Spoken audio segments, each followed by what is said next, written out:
Տիկին Ջուլակյան, նախ Արմեն Դանիելյանի մասով, որ ասում է կոռուպցիայի կանխարգելման հանձնաժողովը դերական է եղել բարեվարկությունը, Արմեն Դանիելյանի գնահատականը տարիներ շարունակ տվել է Նիկոլ Փաշինյանը, տվել է ոչ լավ լույսի ներքո, մեղմ ասած ոչ լավ լույսի ներքո, բայց հետո դուք մեծամասնությունը իրեն ընտրեցիք վճռաբեկի դատավոր, որովհետև ինչ-որ պարտքեր ուներ մարելու Նիկոլ Փաշինյանը Արմեն Դանիելյանին, սա մեկ, շատ պարզ հարց ենք տալիս։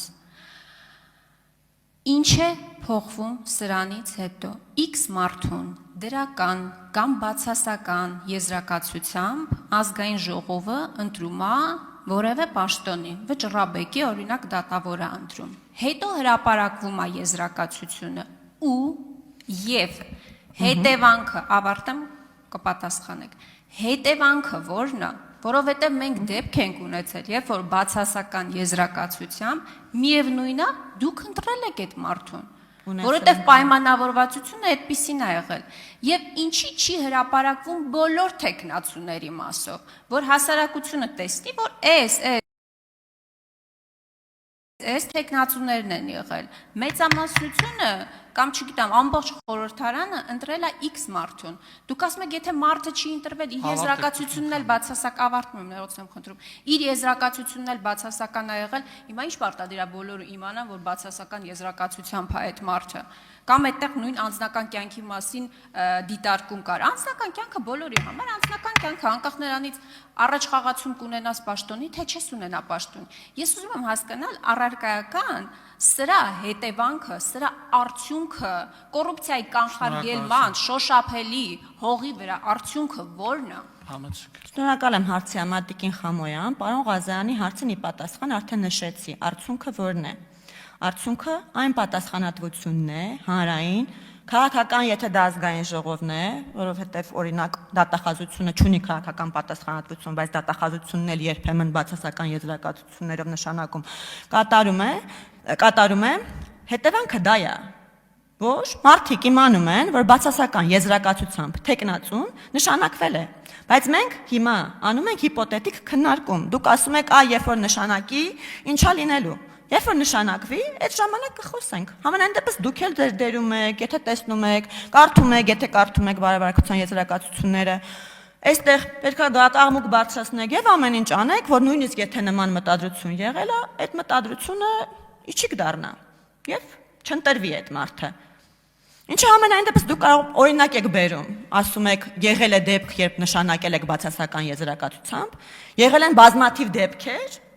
Եվ դրական եզրակացությամբ ենք նշանակել, շատ ավելի շատ դեպքեր, դրա համար էի նաև խնդրում պարոն Ղազարյանին վիճակագրություն հանել, մի հատ համեմատենք ինչքան են եղել այդ դեպքերը։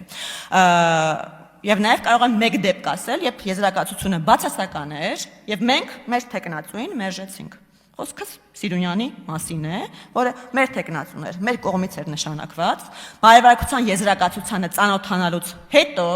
այդ որոշումը կայացվել է։ Շնորհակալություն Տիկին Ջուլակյան։ Ես չեմ կարծում, որ որևէ բարեվարկության եզրակացություն, որևէ մարմնի կողմից տրված որևէ տեղեկանք, այդ թվում չգիտեմ ազգային անվտանգության ծառայության կողմից տրված, ձեզ պետք էր իմանալու համար, որ օրինակ թե ինչպիսի դատավոր է Արմեն Դանիելյանը, ես նորից շարունակում եմ պնդել, ի հավելում են նրա, որ երբ որ քաղաքական պայմանավորվածությունը կա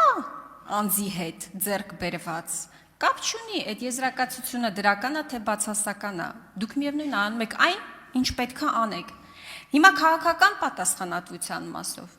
այդ քաղաքական պատասխանատվության հետադարձ ուժը ըստ էության ո՞նց է արտացոլվում, կամ սրանով ո՞նց է կանխում ըստ էության կոռուպցիան, որովհետև նույն թեկնածուի գործունեության մասով ազգային ժողովում, եթե մեր տիրույթում ըստ էության հարցը լինում, քննարկումներ ծավալվում են, այսինքն հանրությունը միևնույն է իմանում է, թե ում մասին է խոսքը, ինչ է իրանից ներկայացնում տվյալ թեկնածուն, եթե մեր տիրույթում է, մեր ընտրելու ըստ էության տիրույթում է, ոչ միայն թերի է, այլ նորից շարունակում եմ իմ այն պնդումը, կրկնում եմ իմ այն միտքը, որ սա ընդամենը միջազգային կազմակերպությունների մոտ ծիճկա ստանալու այն հին ու բարի ավանդույթներից է, շնորհակալ։ Համեցեք։ Տիկին Խամոյան, Ես որևէ խնդիր չեմ տեսնում միջազգային կազմակերպությունների ռեկոմենդացիաները կատարելու մեջ, ասեմ, ավելին, մենք բոլոր միջազգային զեկույցները ուշադիր կարդում ենք, հետևում ենք եւ այդ զեկույցներում ներկայացված խնդիրներին միշտ արձագանքում ենք։ Այսինքն այս առումով ձեր կամահարական վերաբերմունքը ինձ համար հասկանալի չի, շատ կարևոր է միջազգային կազմակերպությունների ռեկոմենդացիաները կատարելը եւ այդ պտիճկան ձեր ասած դնելը։ Արմեն Դանելյանի եզրակացության հետ կապված Եթե դուք այդքան մտահոգված եք, ես կարծում եմ պետք է կոռուպցիայի կանխարգելման հանձնաժողովին այդուհանդերձ հարց տաք, թե ինչու էր այդ եզրակացությունը դրական, եթե ամեն ինչ այդքան վատ է, ապա ինչու էր դրական, եւ ճիշտ ասած չեմ հասկանում ինչ եք ասում, համ ասում եք բացասականով նշանակում եք, համ ասում եմ բայց դեպքում է դրականանշանակել ենք, դրանից էլ եք դժգոհ։ Ինչևէ, մոռացա վերջին։ Հա, քաղաքական պատասխանատվությունը ինչպես է դրսևորվում։ Ժողովրդի հետ կապով, Տիկին Խամոյան։ Ես չգիտեմ, գուցե ձեր համար դա խորթ է ժողովրդի հետ կապը, բայց մեզ համար ժողովրդի կարծիքը կարևոր է, եւ երբ հանրությունը ասում է, ինչ եք բացասական եզրակացությամբ մարդուն նշանակել, եւ դա հիմնավոր է, մենք դրանից վատ ենք զգում։ Այդտեղ է քաղաքական պատասխանատվությունը դրսևորվում։ Տիկին Խամոյան։ Շնորհակալություն։ Հետո կարող ենք զրուցել, բայց ձեզ էլ եմ հորդորում, եթե առաջարկ ունեք նախագծի վերաբերյալ ներկայացրեք քննարկենք։